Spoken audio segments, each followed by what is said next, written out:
আসসালামু আলাইকুম। বাংলা সংবাদে আপনাদের সবাইকে স্বাগত জানাচ্ছি। আমি ফিরোজ তোহা। শুরুতেই বিআরবি কেবলস সংবাদ শিরোনাম। পুরোদমে ইরান এবং ইসরায়েল নতুন যুদ্ধ শুরু হয়ে গেছে, আর এরই মাঝে আমাদের হাতে চলে এসেছে যুদ্ধের সর্বশেষ সবথেকে গুরুত্বপূর্ণ তাজা আপডেট সংবাদ। প্রথমেই জানাবো ইরান ইসরায়েল সামরিক শক্তিতে কে এগিয়ে।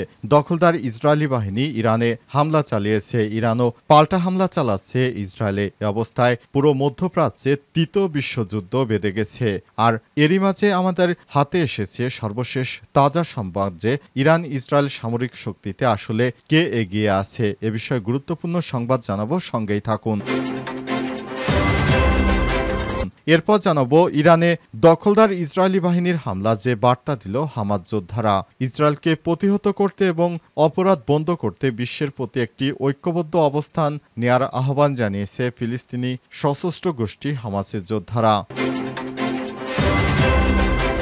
এদিকে ইসরায়েলের এই হামলা বিপজ্জনক এবং বেপরোয়া। মধ্যস্থতাকারী ওমান। যুক্তরাষ্ট্র ও ইরানের মধ্যে পরমাণু উত্তেজনা নিরসনের মধ্যস্থতাকারী হিসেবে কাজ করছে ওমান। এই ব্যাপারে অনেক দূর এগিয়ে গেছে তারা। তবে আজ হঠাৎ ইরান জুড়ে এই ধরনের হামলা ইসরায়েলের বেপরোয়া মনোভাব বলে মন্তব্য করেছে ওমান।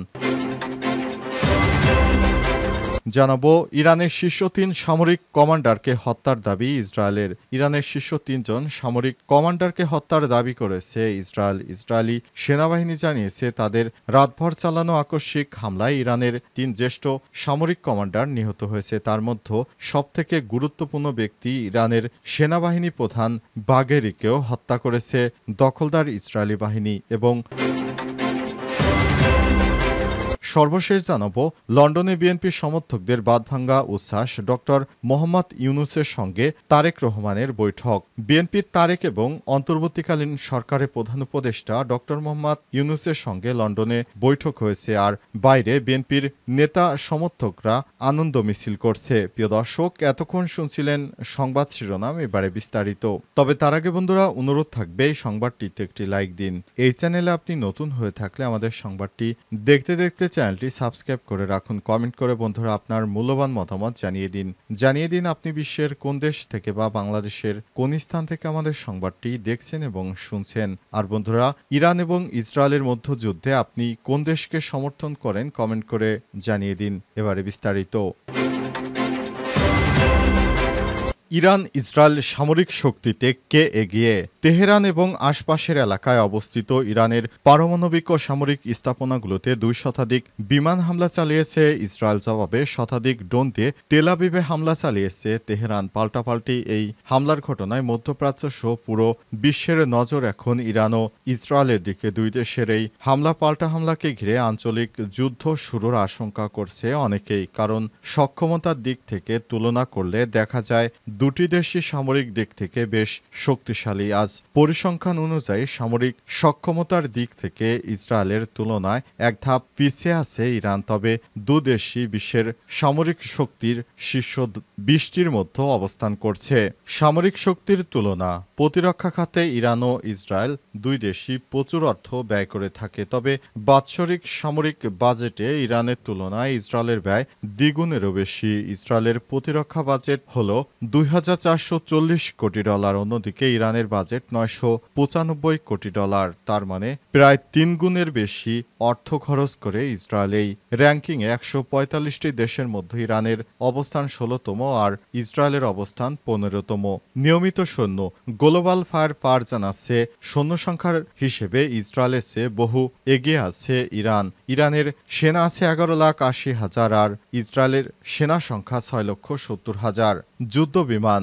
ইরানের মোট সামরিক বিমানের সংখ্যা ৫৫১টি আর ইসরায়েলের বিমান ৬১২টির মধ্যে ইরানের যুদ্ধ বিমান ১৮৬টি আর ইসরায়েলের যুদ্ধ বিমান ২৪১টি। ইরানের অ্যাটাকিং বিমানের সংখ্যা ২৩টি, যেখানে ইসরায়েলের ৩৯টি।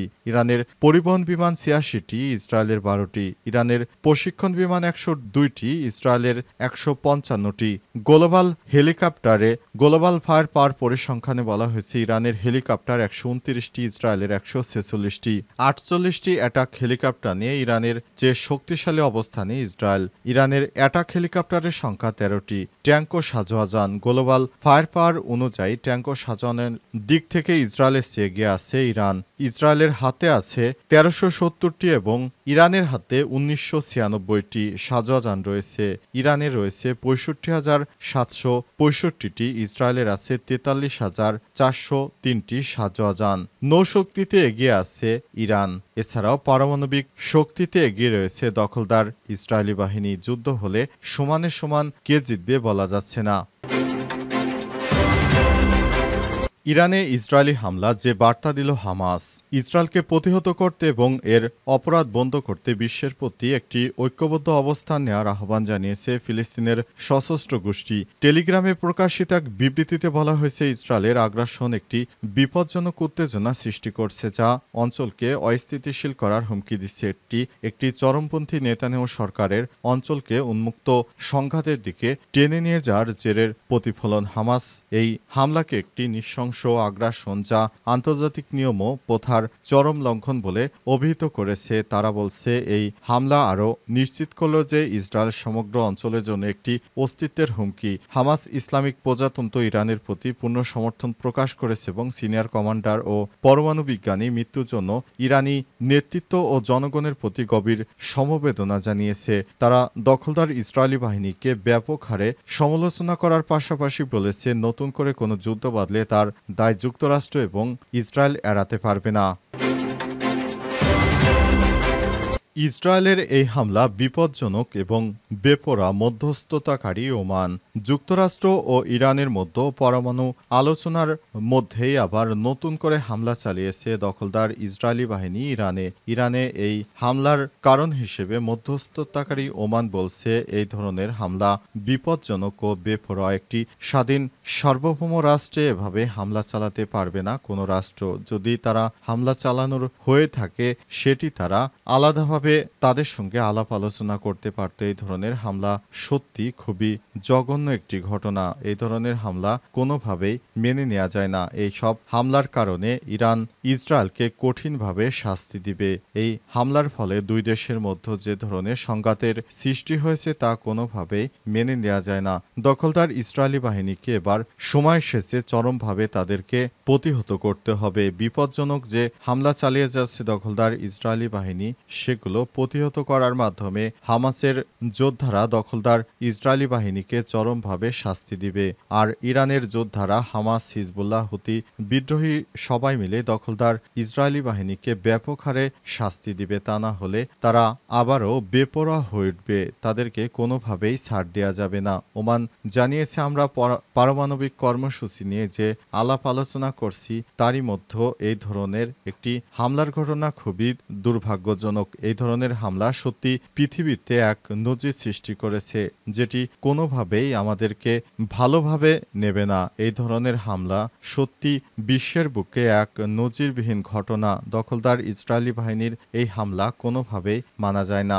দখলদার ইসরায়েলি বাহিনীকে সময় এসেছে কঠিনভাবে শাস্তি দিতে হবে। তা না হলে ইহুদিরা আর মুসলিমদের অস্তিত্ব রাখবে না। পুরো বিশ্ব এখন এক হয়ে যাচ্ছে। ইহুদিবাদী ইসরায়েলকে ধরে ধরে জবাই করতে হবে। সময় চলে এসেছে ইহুদিদেরকে হত্যা করার সেই সময়। তা না হলে পুরো মধ্যপ্রাচ্যেরই দখল নিয়ে নেবে ইহুদিরা। ইহুদিদেরকে আর সময় দেওয়া যাবে না। পুরো মুসলিম বিশ্বের ইহুদিদের বিরুদ্ধে ঝাঁপিয়ে পড়তে হবে।